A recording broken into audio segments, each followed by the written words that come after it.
Yeah, Lane. So, we wanted to have you on here because you're doing a lot of things. You've been very successful. And I know you have a lot to share and a lot of experience. So if you just want to, let us know, tell us what you're doing now, where you started, how your experience, what you did and how you got to where you are now, that'd be great. Yeah, absolutely. I think to figure out where I am and some of the success I've created is to really start back when life wasn't as exciting and fun. I think a lot of times people look at the end result and they say, man, that's what I want, but they don't look at the gap in between because they haven't been seeing that, right? Yeah. And so the answer is right now I'm really focused on my real estate business, mainly as an investor. I never actually got my license.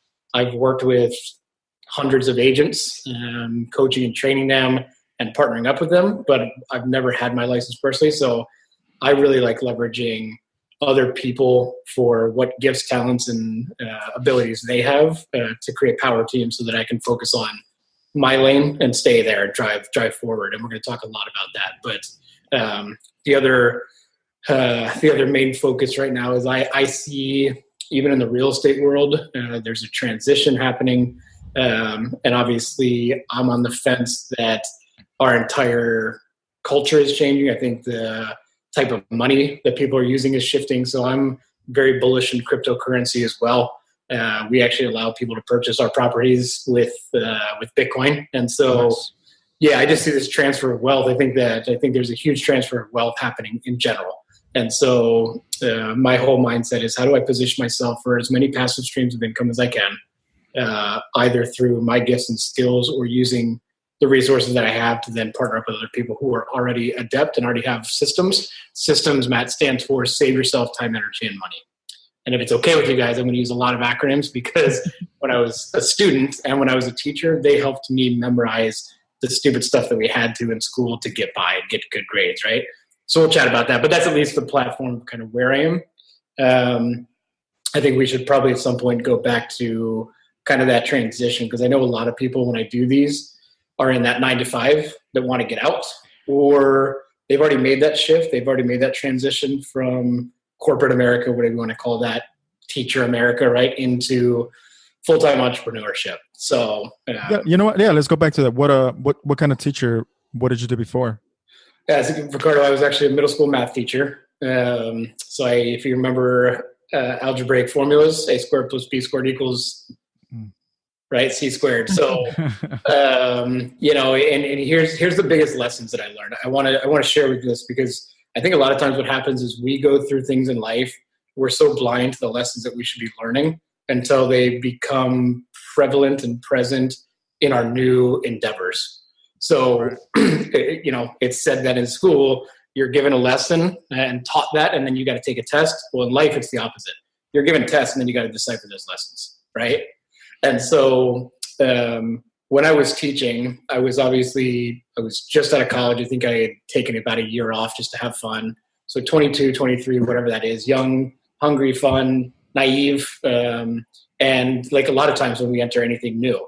And pretty quickly you can get burnt out hanging out with kids all day. And so I love students. I love kids. I love when they would come into class during lunch, after school. I tutored, I coached. So I went all in. But the challenge was, for me, the political system that was created and the forced system to help a kid pass what was created for them, rather than some of them to be able to go out there and have their own creative, direction. I think academics are very important. But as Jim Rohn said, an education will make you a living, a self-education can make you a fortune. Right. So, what happened for me is I kind of got this bug to start thinking differently. Hey, is this the path I'm supposed to be on? And if so, great. But I also started thinking to kids, am I supposed to, with my gifts and skills and my education, teach other kids how to fill in a Scantron to dictate their intelligence, which then would dictate their future, right? Yeah. And so I started kind of challenging myself and asking questions. And I think that's key, right? In sales, which I've been doing for 9 years, the person that asks the questions has the answers, right? That's what it comes down to. And so I started asking myself and selling myself, hey, is this really what you want? What are you going to do? How's your life going to look 2 years from now, 3 years from now, 10 years from now? And what it ended up happening, Ricardo and Matt, is I was led to my first book outside of what I was forced to read, which was Rich Dad, Poor Dad. And Obviously, a lot of people have read that. I'm not condoning or supporting the company or the person behind that book necessarily, but for me, that book came into my life at a time when I was seeking new direction, new opportunities, and the paradigm shift that happened for me as a result of reading that book was transformational to the point where I quit teaching. I mean, the books can literally have that impact on your life, right? How did you come about it? Was it did somebody recommend it, or did you just randomly find it, or how? That I wish I knew the answer, because if it was somebody that recommended it to me, I would love to go back and thank them, because they sent me on a new course that changed my life forever. I wish I knew that answer. I think that, I have faith and I believe that there's a higher power, but I also believe that law of attraction is a very powerful thing. And definitely. At the end of the day, however that happened, it happened. And I'm going to share more about law of attraction and how important it is for everybody in their business to already have what they want before they get it. And, we'll chat about that. So I don't know the direct answer, but, that happens with us in a lot of things. This webinar, right? Somebody on this call that's going to be listening is going to have that same thing. Maybe they read the book now because of this and they won't remember, but guess what? They took action. They did something. They wanted to hear it, and they wanted something different than what they have. So how did the transition go? Like, because you said you quit. Did you quit immediately, or did you ponder it for a while? Because that's usually the hardest part, right? It's like, how do you go from having a steady income into something that's completely unknown? You don't know if you're going to, because the rent's still due, right? Right. You still got to pay for the bills. So it's like, how did that transition go? So in teaching, obviously you have summers off. So you got to figure out what you're going to do next. And so for me, I had a little bit of, time, but I will tell you this, that, let me give you an analogy that I think will really help other people. And then what I've done since then for decisions like this now that are important. So imagine real quick that there's a wire above me and there's 5 birds sitting on it. Okay. And 3 of them decide to fly off. How many are left? 2. Okay. So real quick, there's 5 birds. So 3 are sitting, or 5 are up there. 3 decide to fly off. How many are left? 2. 5. Okay. Why 5, Ricardo? They decided they didn't go. There you go. So Matt, that was my answer, right? Back in the day, there's a difference between a decision and an action. Now, indecision is a decision in and of itself, right? So one thing that I've really seen in every successful entrepreneur is they say yes and they figure out along the way, right? But they got to know the direction. If you don't know what lane you need to take or what direction you want to go, you can end up anywhere, right? And you've hit a destination, but that doesn't mean where you're supposed to go. Now, that's not all bad. So sometimes the road that we take takes us down a different road, and there's beauty there too, right? And we find a new route that can get us to our same destination. So here's something I learned real quick as well. As we had created some success, and again, we'll talk about some of the different things that happened, but my wife and I had the opportunity to take what we thought was going to be a 90-day road trip. So we lived in San Diego, a girlfriend at the time, now wife. We sat there one night, and after about a bottle of wine, 3 a.m, when the best decisions are made, I had been telling her for a while, I said, look, babe, I always wanted to go drive the entire country. And so we were sitting there, and obviously, sober mind is always important, but sometimes not sober thoughts help create some great ideas. And so she challenged me one night. She's like, well, that same night, she said, why don't we go do it? And I said, are you serious? So she helped me do that. What ended up happening is we took about 5-month trip around the country, all 48 states we drove. We ended up getting engaged at the end of the trip in Hawaii. But here's what I learned on that. There is a difference between a roadmap and a set of directions. Okay? So if I want to get to Chicago to come hang out, I can drive there, I can fly, I can Uber, I can do whatever. There's a number of different vehicles that will get you there. There's also a different path that you can take. A roadmap allows us the ability to get where we want to go with experiences that we may not necessarily believe or know will happen. A set of directions. So Ricardo and you, Matt, if you have a formula that can teach somebody how to make $1 million, that's a set of directions. Do this, right? I was just at a 3-day in Chicago where Matt and I were hanging out, and we have shown people how to buy properties in a particular way, pay them off in 7 years, and cash flow about $800 a month, for example, in this formula. So it's a set of directions. When you cook, right, there are people with enough gifts and skills to say, hey, I need you to make an apple pie. They don't need the recipe. They know how to do it. For me, man, if I didn't have the exact set, like here's how much flour you need, here's how much whatever, I don't even know what's in there, right? Apples and flour, I guess. But you know what I'm saying? Like you need the set of directions, and you're going to get there faster, right, with less headache. You either pay for the formula or you pay for not having it. And that's what it comes down to. So it's a nice thought. Yeah, I like that. So I don't know if that helps, but going back to your, I know I throw a lot out there, but the point is, to answer your question, you asked basically my transition from, and the average person that's watching this, how do you go from unknown or known and comfortable to unknown, right? Right. And I would challenge to say that nothing is really known and comfortable. I mean, at the end of the day, you know, a lot of entrepreneurs are forced into entrepreneurship.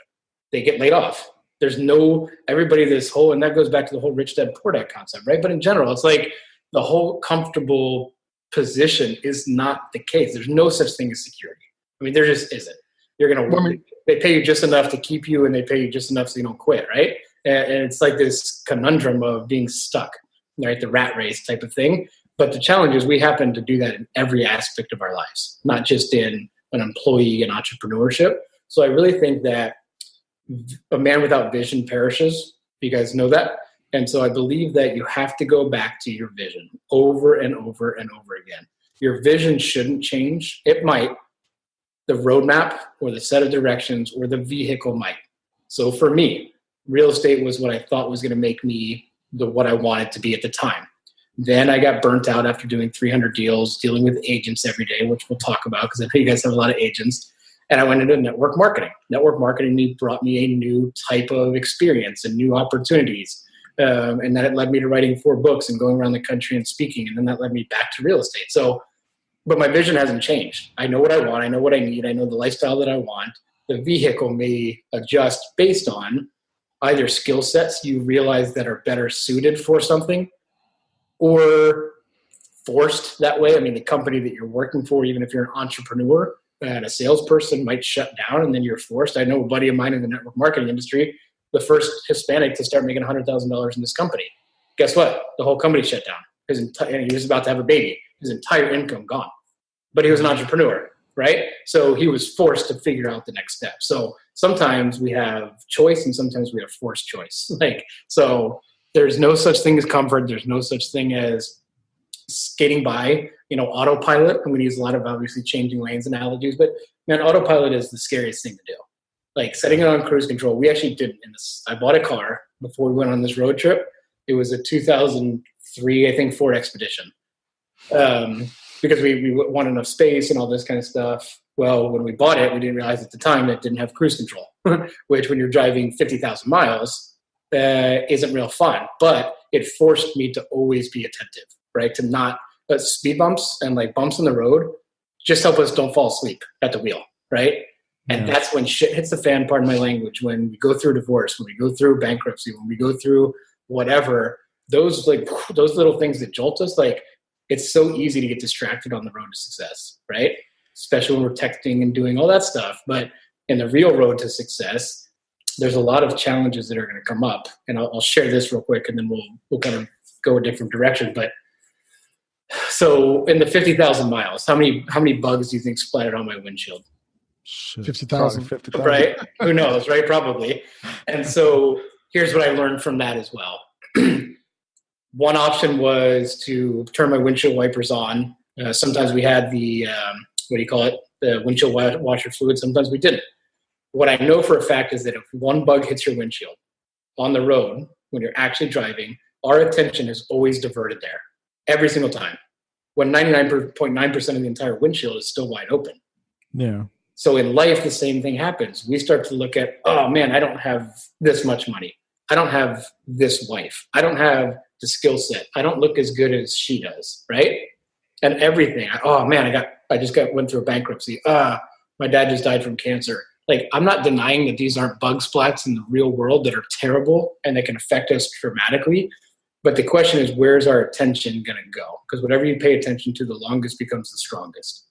And so I really feel like when we're going through life and through our businesses, if it's a real estate agent, for example, and you door knock 1,000 doors and not one person answers, guess what? Go knock on the 1,001, because that might be your first lead, which might lead you to whatever. And I'll share some examples in my own journey. But Going back to your question about that transition, where we focus, the vision, what we continue to think about despite all the junk that we have to go through, I think that helps us. And again, surrounding yourself with people like you who are positive and who are doing this type of stuff can really support us in that, because our network does become our net worth.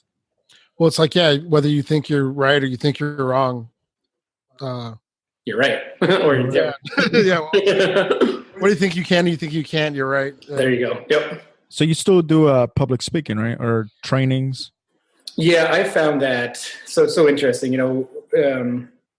I didn't realize I was a public speaker, but every teacher's a public speaker, right? Yeah. You're in front of a class of 30 people every day. And that's the best sales you can do. Getting kids to show up on time, not to talk in class. Like, you got to sell them on all these things, right? Do your homework, blah, blah, blah. And I didn't realize that. I just thought I was a teacher.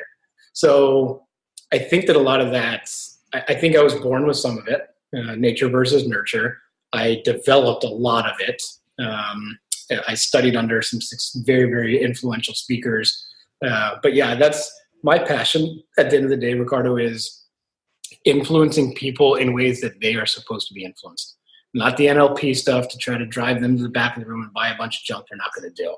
Mm-hmm. But I will tell you this, that every time my first speaking opportunity, so let me talk about law of attraction.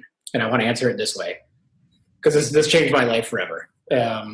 So when I made that transition from teacher to entrepreneur, if that's what you want to call it, I moved from Maryland to San Diego, 3,500 miles across the country from everything I knew. And the second book I read after Rich Dad Poor Dad was Think and Grow Rich by Napoleon Hill. Yeah. In that book, the main character, even though it's real, it moved from Maryland to California to strike, hopefully, a lot of gold. Okay. Yeah. Oh, yeah.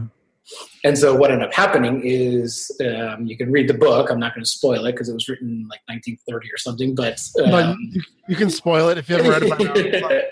If you haven't read it, I would encourage you to do it, right? Or listen to it on audio. But anyway, I became that character. Like, I developed, I believed that was my life. So I started to think differently than what it was.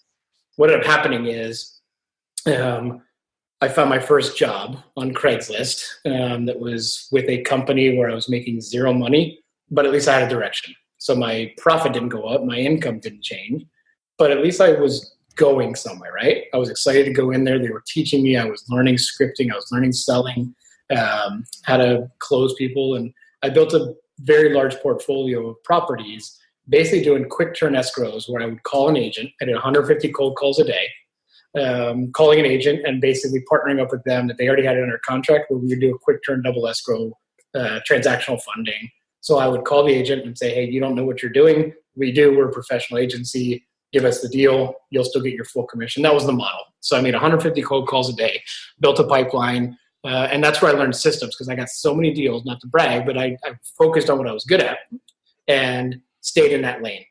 What happened is we got so many deals that our company didn't have the systems in place to fulfill that. And so a lot of my deals I never got paychecks for because we couldn't close them. So that's when I learned systems, right? Save yourself time, energy, money. You got to have things in place, whether you do them or you outsource them to somebody else. So finally we have some success, yada, yada. We decide, hey, we know what we're doing. Why don't we start an investment company and offer students the ability to buy a program that can teach them how to do it, right? No different than all the other gurus out there. Yeah. And so because of my success as a top sales guy, they said, Lane, we want you to go on stage and speak and just share what success you're having. And I said, absolutely, I'm the best speaker you'll ever have. Thank you for the opportunity. I'd never been on stage before, right? Nice. But I had the confidence, I had the ability, and I knew that I would figure it out. So I go on stage, and this is what changed for me, Ricardo. I didn't know whether I was good, bad, or not. But when you see somebody's life transform before your eyes in the audience, and you know that something you said resonated with them because of what they're going through, not because of how great you are, but because they needed to hear what you had to say, that's what changed everything for me. Now, even more than that, what ended up happening is I had read this book right after Think and Grow Rich called 3 Feet from Gold.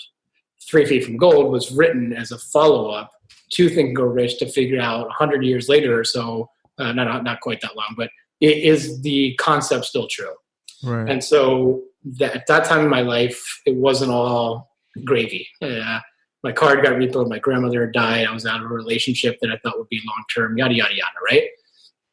And so I read that book and I the next day, without a car, I biked down to Staples in Pacific Beach in San Diego, and I bought a yardstick, and I carried it around everywhere because it was 3 feet from gold, and that's how long a yardstick is. So I started carrying this thing every single day, no matter where I went. If it was on dates, which I didn't get many second ones when I was a freak, right?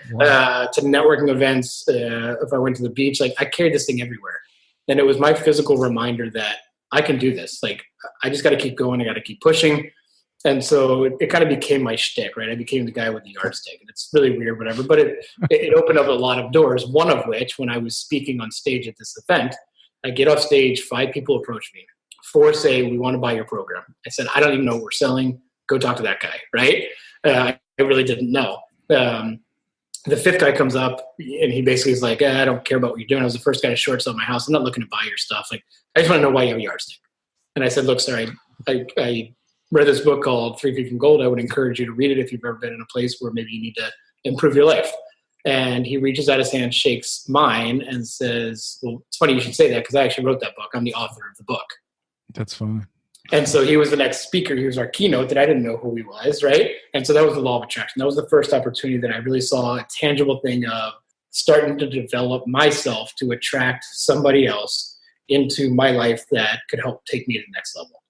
And so I ended up working for the guy for a year and traveled around with him, learned how to speak, and a lot of different stuff. And that he wrote the foreword for my first book, and that kind of launched that part of everything. So I really believe that when we take action and we continue to move forward, despite sometimes not always knowing where we're going to go or how we're going to get there, that the world will conspire for us if we have that mentality that it will.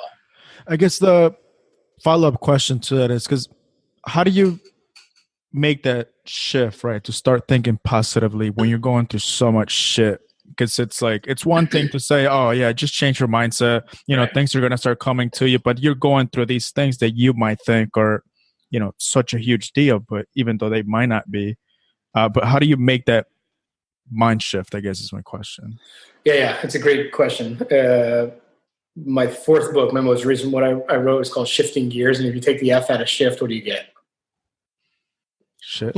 Okay. So at the end of the day, you're going to go through that over and over and over again. I think there's 2 quick, easy answers. One is we become the direct reflection of who we are. In 5 years, we'll be the same person except for the books we read and the people we surround ourselves with. And as corny as it is, and every guru out there says it and steals it and says it's their own, it's not, but it's true, right? I really believe, like Matt was just in an event with closed doors for 3 days that was around other investors. The guys who were leading it have almost 200 properties. Everybody wants to learn. They're learning how. And you're not dealing with all the BS that's in the real world. Now, I'm not saying that's reality. We can't just lock ourselves in a room every single day with a bunch of successful people. But you can do that as many times as you can do, right? Go to as many events as you can, read as many books as you can, listen to audios. I have not watched the news voluntarily since 9/11. That is going on, how many years is that? 01, that's 17 years of not watching the news by choice, because what is it going to do for me? I'm not saying it's not important, but man, it's just going to jack up my brain. Like, so many people, I'm not going to get political on here, but I've chosen, you've got to choose what you allow in your life, and you got to choose who you allow to be in there. I think that's so important. People have toxic relationships that they don't even know.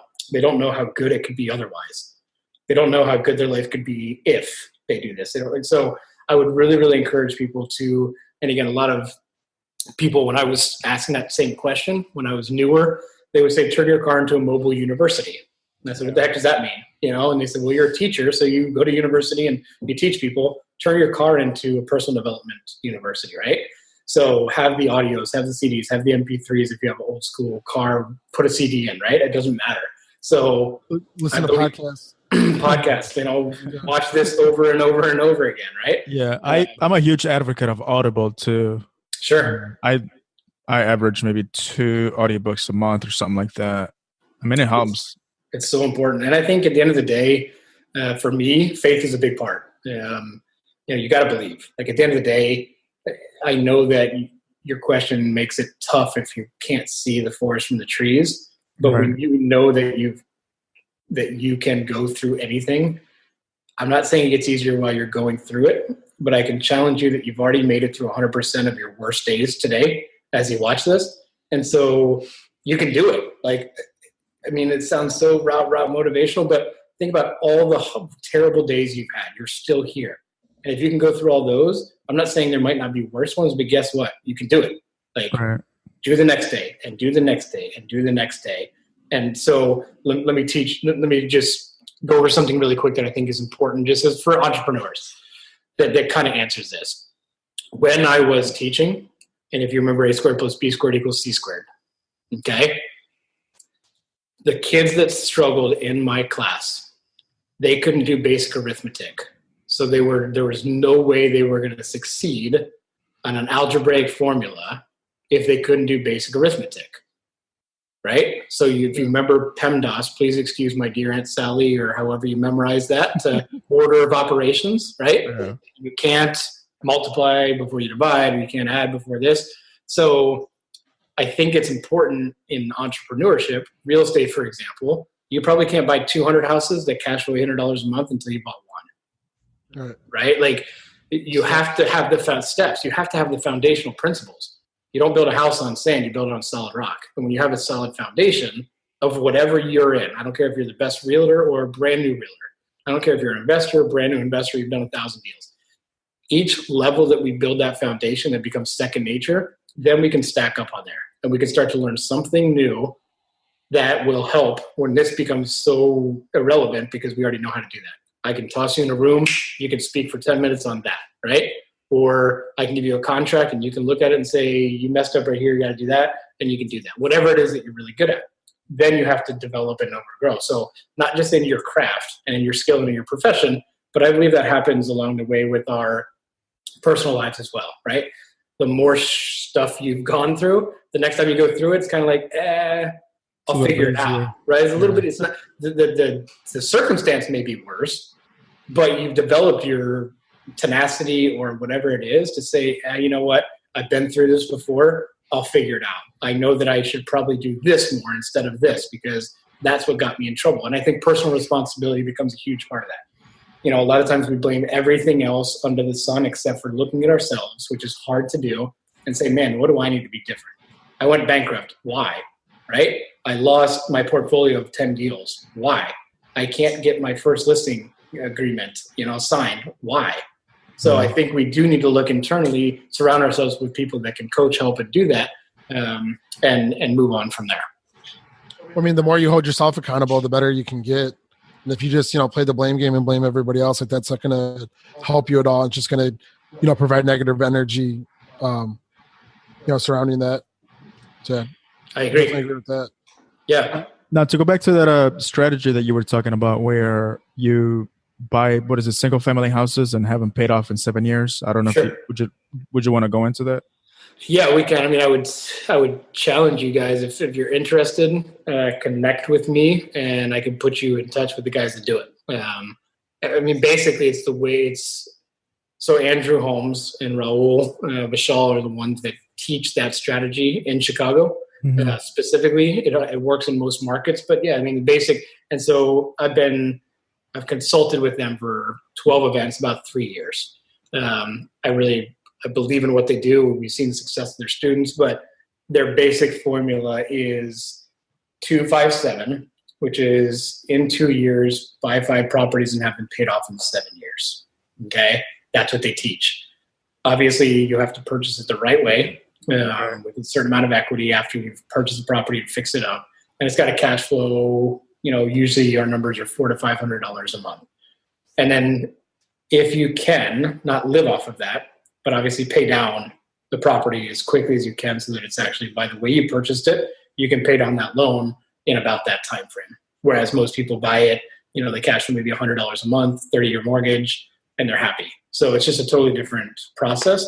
But yeah, I would say if you guys are interested, just reach out to me. I can put you in touch. We can get you tickets to the next event.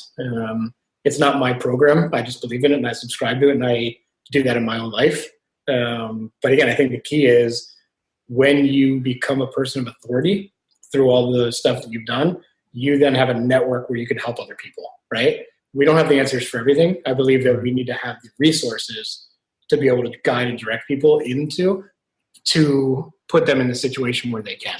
So I'm happy to talk about it, or maybe we set up a call where one of them is on and they go through that whole strategy, since you guys, are teaching a lot of investors and realtors how to be successful in real estate. Yeah. How did you initially get involved with them? Like, how did that happen? Yeah, good question. Again, I think it's continuing to not give up at some level and continue to put yourself in situations. So, I'd spoken for a lot of people. They'd asked me to come consult and do back of the room sales and all that. So I think at some point reputation superseded me, and I was introduced to them just because somebody said, hey, he knows how to put events together. He knows how to put some programs together, and he can come speak for you. So it was an introduction, network at the end of the day.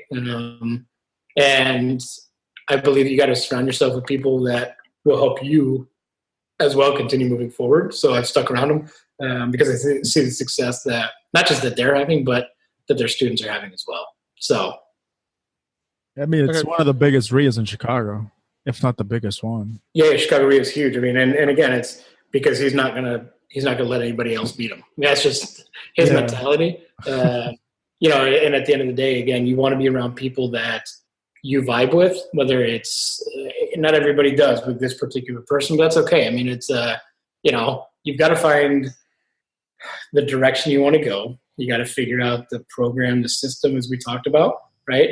And the lane that you want to go. And if that's it, then I can help you guys do that. If not, great, show up anyway and see if it's something you want to do.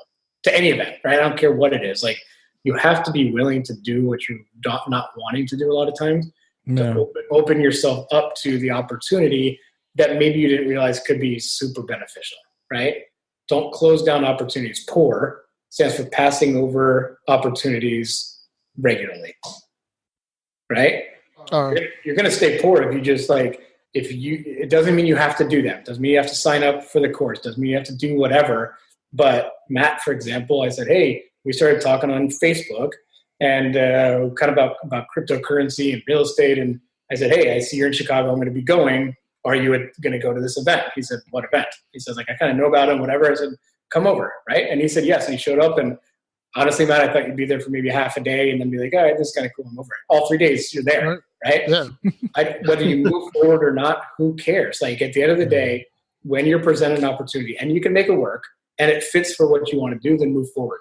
At the same time, I would suggest that I used to be a yes man. You ever seen that movie, right? With Jim Carrey? Yes, man, yes, man. So the challenge is also you have to be able to say no sometimes. Like, there's a lot of power in saying no if it doesn't vibe with where you want to go. The more you open yourself up, the more opportunities you're going to have. People try to pitch you left and right. Come do this. Come do this. I see you can sell. Come sell for me. And I've done a lot of that. But at some point, I had to make the decision that if it doesn't align, at least where that direction is going now in my life, I just say, look, I really appreciate that. That's so awesome that you saw something in me that you would want to work with. Right now, I'm really focused on this. If it's okay and my life changes, I would love to have that opportunity to come back. Don't shut doors and burn bridges that you might need to cross later. Yeah. Yeah. Well, like 90% of life is showing up, right? It's like if you're not, if you're not open to opportunities, like, you're not going to advance. If you are, and you're willing to check everything out, there's opportunities to grow and get better, and change your life out there. But yeah, to do a shift, we started talking about crypto. So you're kind of moving into that space or adding that to, your repertoire of, things you're doing. I know you're still doing something big with that now. Do you want to kind of go into that? I know some of our audience is interested in that, and that's like a big hot topic that's like out now that people are moving to, but it's really complicated. And, if you can kind of share that. Yeah, here's why for me. I think that my goal, once I understood somewhat about finances, and I don't have it all together, I'm not going to lie that I do, was just to add a new stream of residual income every year. And so however I do that, that's why I open up myself to opportunities. I see crypto as another way to make a passive stream of income, at least with what we're doing. And I'll break down the different ways to make money. But the reason I got involved is I see a shift in our economy. And I think it's the greatest transfer of wealth that is happening right now. I am on the camp that believes that it may replace our current fiat system. It is so broken. I won't go into politics, but I'm not a big fan of a lot of things that our government does. And I also truly believe that this is the uprise of the entrepreneur. And I think this is one of the best times to become one or to advance as one. Crypto was really designed, at least from my knowledge, and maybe I'm being duped right into something, but at the end of the day, it was created, in my opinion, Satoshi Nakamoto, whoever that is, as a challenge to kind of our current system, right? At least to expose and to say, hey, we can literally have a little more power than we think we do. And whether I'm right or wrong, I don't care. I believe in it, and I'm part of it. So that's why I see this shift. I see us getting ahead of the curve, and it's not that much different in saying, if you could read, which in real estate, about every 10 years, right? There's a market cycle, and you know that you've got to adjust. And so if you can get ahead of a trend, that's where you want to be, right? Right. And so even though crypto is huge and everybody's talking about it, it's got the same number of users as email did about 1994. I believe it's about 1% or less than 1% of the world has any crypto. So it's still going to be controlled by the big boys, right? In Chicago, now they start doing trading at CBOE, right? So at the end of the day, it's still currency, nothing rocket science. Matt, I think you said that it's confusing. I agree. It's a new world. But the Fed actually came out that I believe it's about 96% of our current currency is digital. So if we all wanted to have cash, there's not enough printed. But what do? They print more of it, and it devalues our current dollar, right?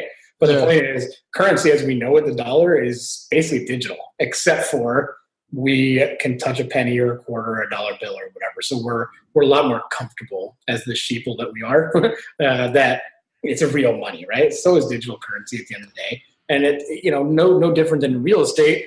If I'm selling my house and you only pay $100,000 for it, but I want 200, well, the value of the property is what either an appraiser says it is, or what we agree upon. So that money is no different than anything else. It's what somebody's willing to pay for it. A course, for example, the courses we sell can range from $10,000 to $35,000. Is it worth it? I don't know. It teaches how to make $1 million. Was it worth 10 grand?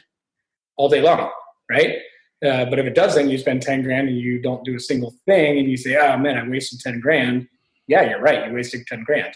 So at the end of the day, it's value. So I say all that to say that, yes, I'm very active in it. I offer some training and coaching just in what we do. But there's basically 3 ways, just so you know how to make money, at least in my opinion. One is to buy it and just let it go up and down, right? No different than owning Amazon stock and just having it in your portfolio and having it go up and down, okay? 2 is to arbitrage, meaning you can trade, either whether it's day trading or in and out of different currencies or on different platforms for the same currency. So Bitcoin on one exchange might be this cost or this price, on this one is another. So you can actually trade it in and out and actually make a rip just on that difference or that disparity. A little more knowledge probably needed and a little more time in general. And then mining. So cryptocurrency is created through a mining process. If you think about gold back in the day, not panning like you would for physical pieces of gold, it's basically computers working to solve these algorithms, basically. So, I joined an MLM for crypto that helped me make a lot of money. It is now in this holding period to where our wallets are tied up and we can't access our money. So maybe a Ponzi scheme, maybe not. I don't know. But it started helping me realize, wow, I can duplicate what they've done without the MLM component.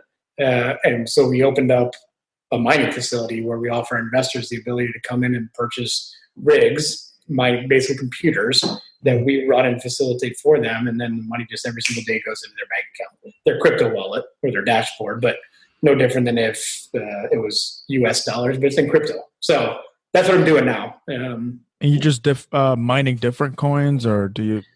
Yeah, we like to diversify. Bitcoin's become more expensive. We do kind of across Ethereum based, and then Litecoin, mainly because we want diversification. But here's the thing, guys. at least from my experience, and again, I know you teach a lot of real estate and I love it, and real estate will be the longest term wealth creator. Like, I don't think that will ever change. People need a place to live. Real estate will always be able to make money. And the most millionaires were created, I think, at least still probably in real estate. I know the dot-com boom. I know a lot of people are making a ton in crypto, but real estate will always be here forever. So, crypto is a currency. It's a trend. Maybe it's an entire transition in our entire economic system as we know it. But who knows? But, the same way that, Ricardo, I kind of saw you say, whoa, you can buy a house and have it paid off in 7 years, like that light bulb, right?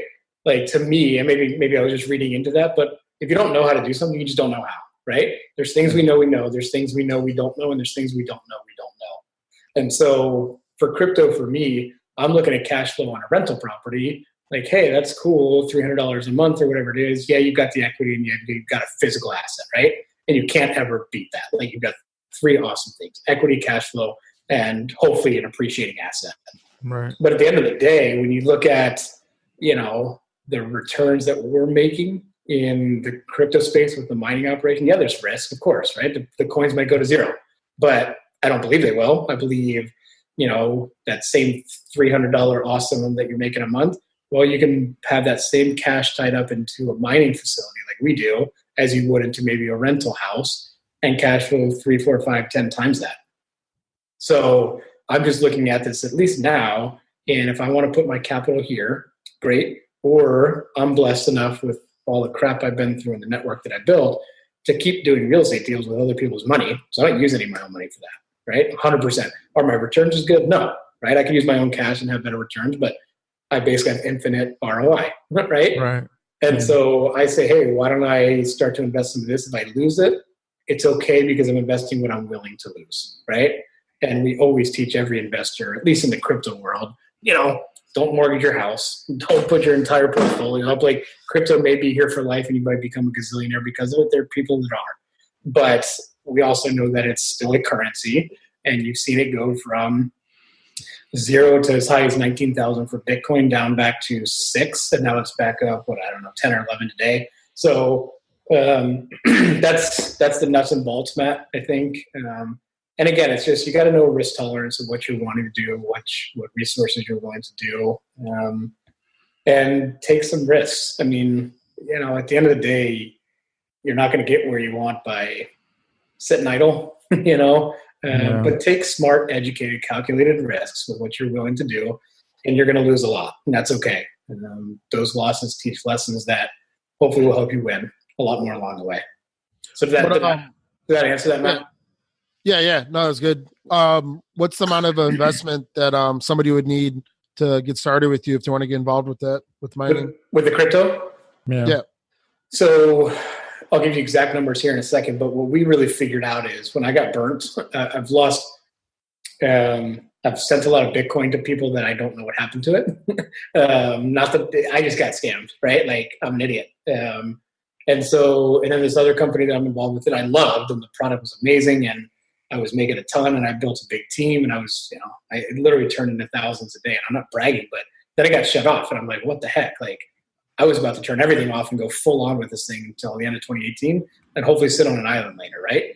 It didn't work. That's life, at least for now. Maybe it turns back on. So I started thinking, how do we take the benefits that I really liked and duplicate it for somebody like you guys, right? So the challenge with a lot of it is called pool mining. So mining is basically a computer churning and burning and printing money, right? Basically. Pool mining is the concept where you pool money together. So Matt, you may say, hey, look, I've got $500 that I can invest. Okay, great. You put 500 in, and then Ricardo, you maybe have 2,000. So we could pool that together to maybe purchase a rig and then start mining. Yeah. We don't really like that as much because there's some challenges with it. One of which, at least for the company that I was with, is located in Iceland. Nothing wrong with it, right? It's the lowest electricity.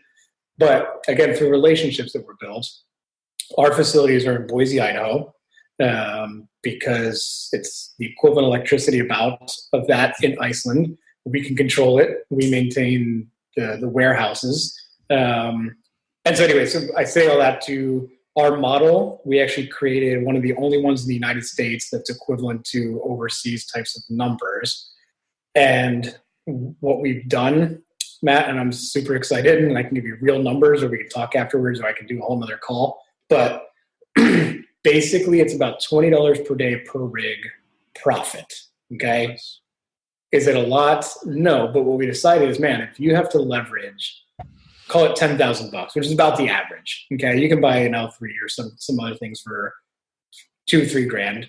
But what we did is we figured out a way, and I believe we're one of the only ones that's doing it, that has asset-backed financing for the machinery. So you basically lease the machinery, you get a loan for it, and we've created it because one of the guys on our development team was the biggest producer of vape pens back in the day, like when they were cool, and he owned a bunch of cannabis facilities, and so they would lend to him for cannabis type of equipment. And so they basically just revamped the model for the hardware that we need for mining. So direct numbers, like it's kind of nuts to even say this, but what we did is we figured out a way that you can put 10% down, okay? Obviously financing the rest, which is for some people not what they want. It's a 620 credit score, okay? And so in this example, 10 grand will get you $100,000 worth of machinery. We configure them, we house them, we pay for the power, all that kind of stuff. And the numbers basically equate to, which is just nuts to think about, on a $10,000 investment, it's $5,000 a month profit. That's assuming the coin that we're mining stays the same, because we go across Ethereum, Bit, and Litecoin, okay? And because we want the diversification, and what it is it's actually $10,000 a month that you would be earning on that $10,000 investment. Mm-hmm. But you obviously have to pay for the leasing of the machine, right? So there's debt on there. And then some other costs there in the power and all that kind of stuff. So the net is about $5,000 after you pay all that stuff. So in 2 months, you're break even on that investment. You still have a loan, so you still have debt, right? But again, after everything, the net profit, again, disclaimer that it can change, but basic numbers that we've been spending a long time running for 4 different sister companies that we have is about that. So it ranges, and then for 25 grand, we're really just creating 2 different packages, probably, although not everybody has 10 or 25 grand, and not everybody wants to take out a loan, right? So you can pay cash for it. The numbers would just be different, like anything. For 25 grand, you're actually talking about 14,000 a month. Wow. If you get 50 for the 10,000, you get 25 units, 25 pieces of machinery. For the 25,000, you're talking $250,000 loan, right? Theoretically with the bank, so not everybody wants to do that. But at $14,000 a month, you can either, same model as the 257, pay it down faster, or just take the net profit and pay the normal loan and all that stuff. And what we've done is we've created the model where there's insurance on the equipment, and they will back it because they know that they're buying it from a really, really good source. A lot of times you'll buy a machine just like buy at an auction house, right? You're like, oh, this house is going to make me millions. And then you get in and you're like, what the heck did I just buy, right?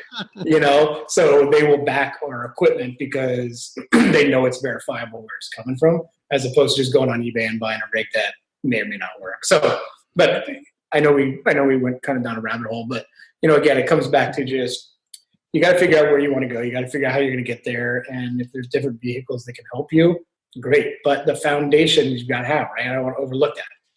I've been able to do this because over the last 9 years, I've failed, I don't even know how many times, at least we're probably at 6 figures, right?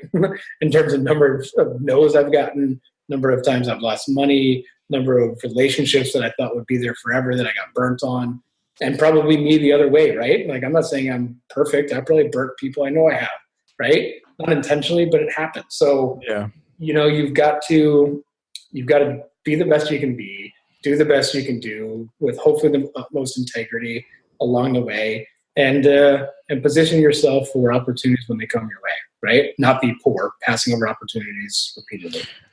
Yeah. Cool. Yeah, that's awesome. Let's so we're gonna wrap up with we got the speed round. We got some questions for you. Okay. Keep answers about like 30 seconds each. We call it the speed round. That's not really a speed round. It's really just a bunch of questions. No, I like it. What do you wish you knew before you got started, let's say as a business owner, as an entrepreneur? I wish I had done a Myers-Briggs test earlier. Myers-Briggs is basically a personality test to tell you where your strengths and weaknesses are. I really believe you got to work your strengths and hide your weaknesses. I agree. Do you have a favorite failure? Is there one that set you up for future success? I think every failure helps, but I would say the biggest one was,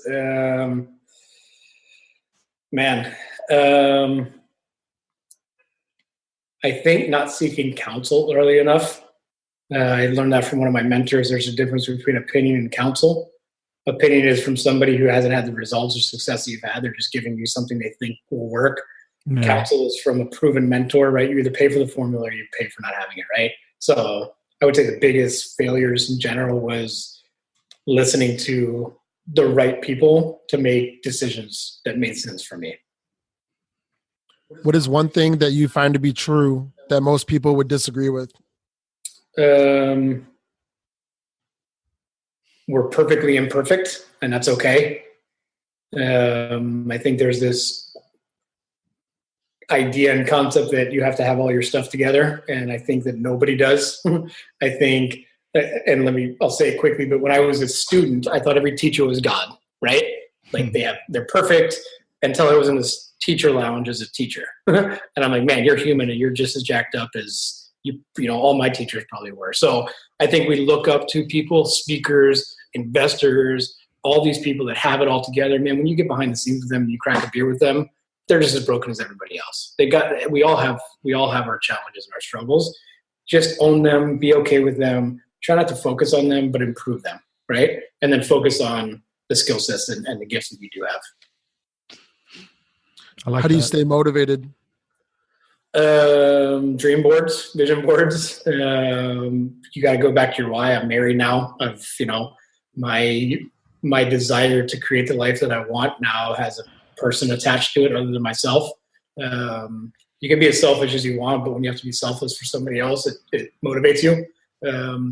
And I think you're either driven by fear or you're driven by your dreams. Quick example, a really good buddy of mine who's actually now my business partner for real estate. He joined my first MLM, and I coached him and trained him. And I said, hey, why don't we do a dream board type of thing? I went over there and I brought pictures and magazines. We did all the cheesy, cut out pictures and put it up. And we were sitting there. I was educating him on what it was. He says, bro, let me do this real quick. He said, I'm not going to do it. I said, what do you mean you're not going to do it? I'm like, you're supposed to listen to me, right? And he said, man, dreams don't motivate me. He said, I've been a Marine for 14 years at the time. He said, I've seen guys die in my arms. I missed 2 out of the 4 kids' birthdays, when they were born. And his point was that he just doesn't want to have to go through that again. What drives him is not having to do certain things. And I think we're either driven by the cars and the tangible things, or we're driven by the life we don't want. Man, walking through a drive-through back in the day when my car got repoed, that's not fun, right?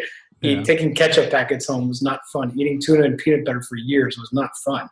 So I think that what motivates me is to hopefully not go back to that life, but also help other people not have to go through it too. That's what drives me. Zig Ziglar says, help enough people get what you want, and eventually you'll have what you want too, right?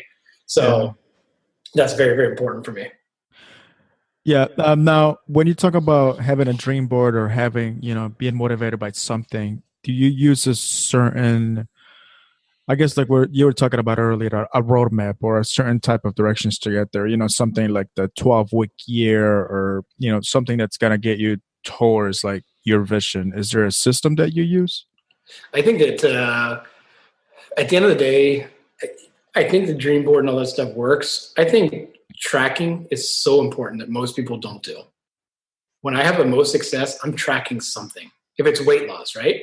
Now, I believe that weight isn't just an indicator, but let's just say you want to lose 20 pounds. What are you going to use? A scale, right? Right. I weighed 200 pounds today. If I want to get to 180, for example, I'm just using those numbers for whoever that is. Once you get to 199, it's going to motivate you. Once you get to 198, I want to do this again. I'm not going to eat that Sunday, right? I'm not going to go to the bar tonight.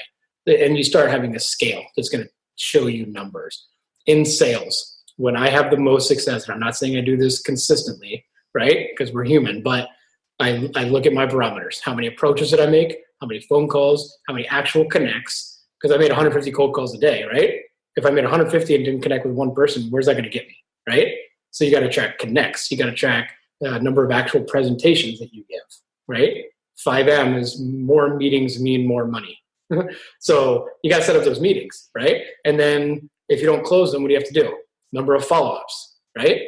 And it's just a normal pipeline. So point is, if you're in sales, which every realtor and every salesperson should be, or every entrepreneur, you've got to have those tangible things. I don't always track them, and but when I go back and look at them, man, in my life, if I'm not producing, it's because I'm not hitting numbers. I'm lazy. I'm going to the beach instead, or whatever it is.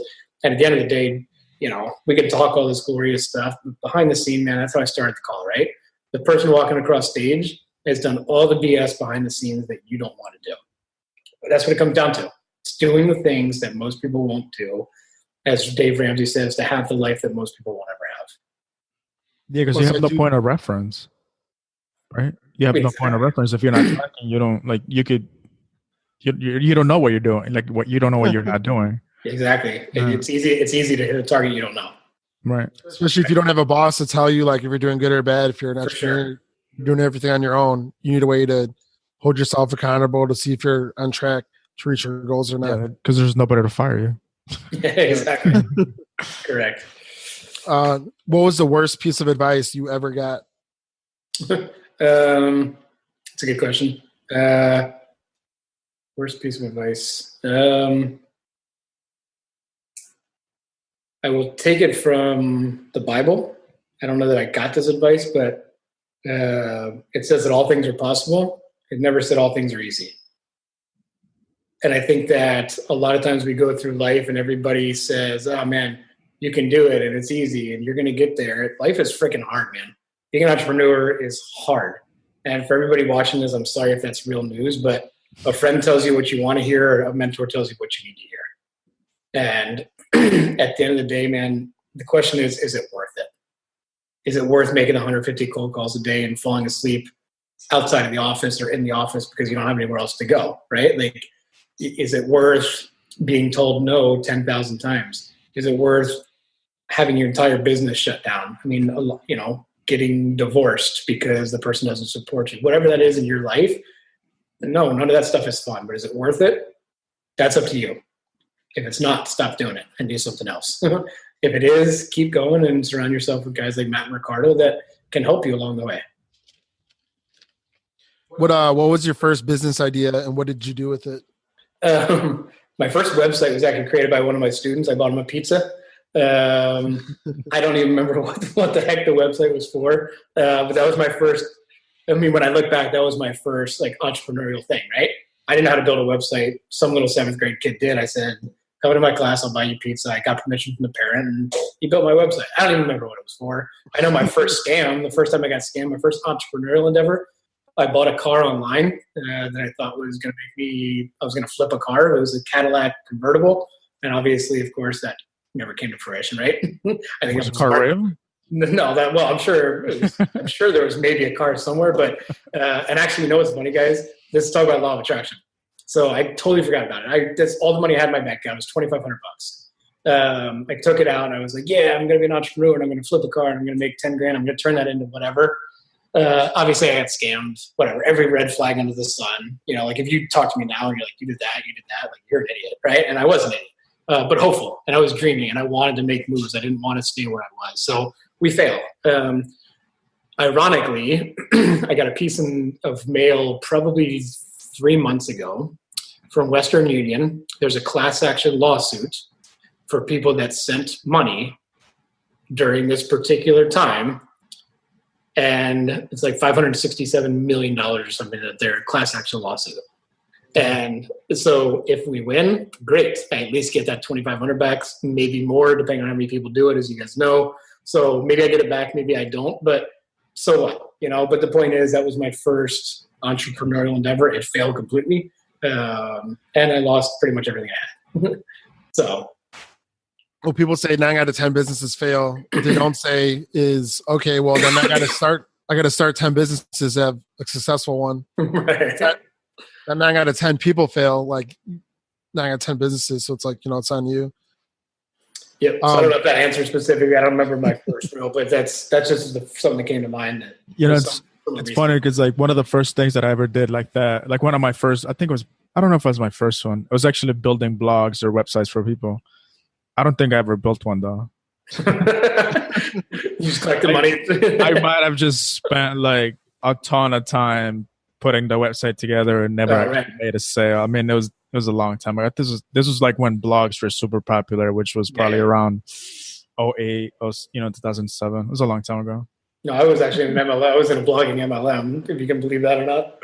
Empower Network was the name of the company. It was basically it was teaching people how to go do online marketing.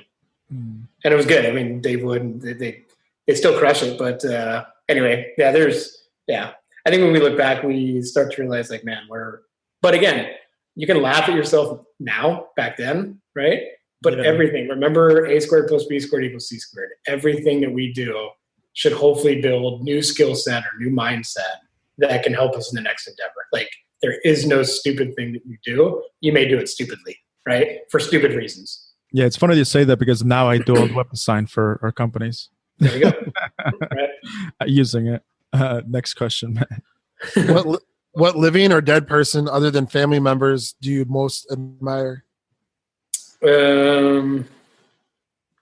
I mean, again, for my faith, I still believe Jesus was the best leader. I mean, hands down, I think it's the best motivational book and business book you can read.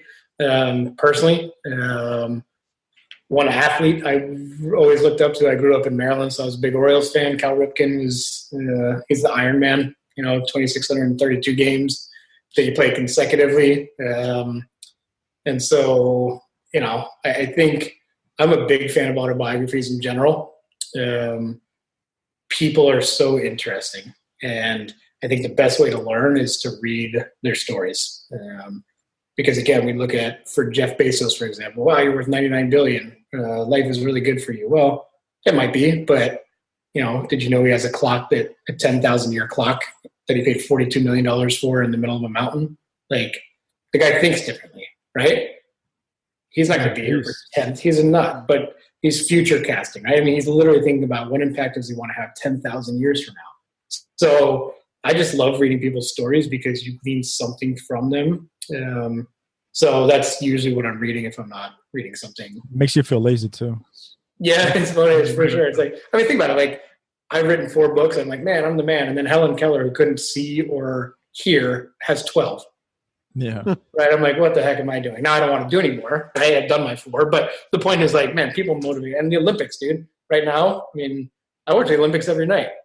They work their entire life for 40 seconds sometimes. Yeah. They always think that's the easy part, right? Yeah. That's the actual, for sure. The hard work. I mean, so I don't know if that answers Matt, but people in general, I mean, they intrigue me. Now, talking about books, actually, I don't think we have this question written down, but what's the book that you gift the most? My own? No, I think it depends on the person and what they're looking for. I mentioned Rich Dad Poor Dad, Think and Grow Rich, 3 Feet from Gold. Those are on the personal side. I really believe 7 Habits of Highly Effective People is for everybody. I really think you should read that. The Greatest Salesman in the World by Og Mandino. I think that, again, I believe that books, people, events, opportunities come into our life. It's the law of attraction.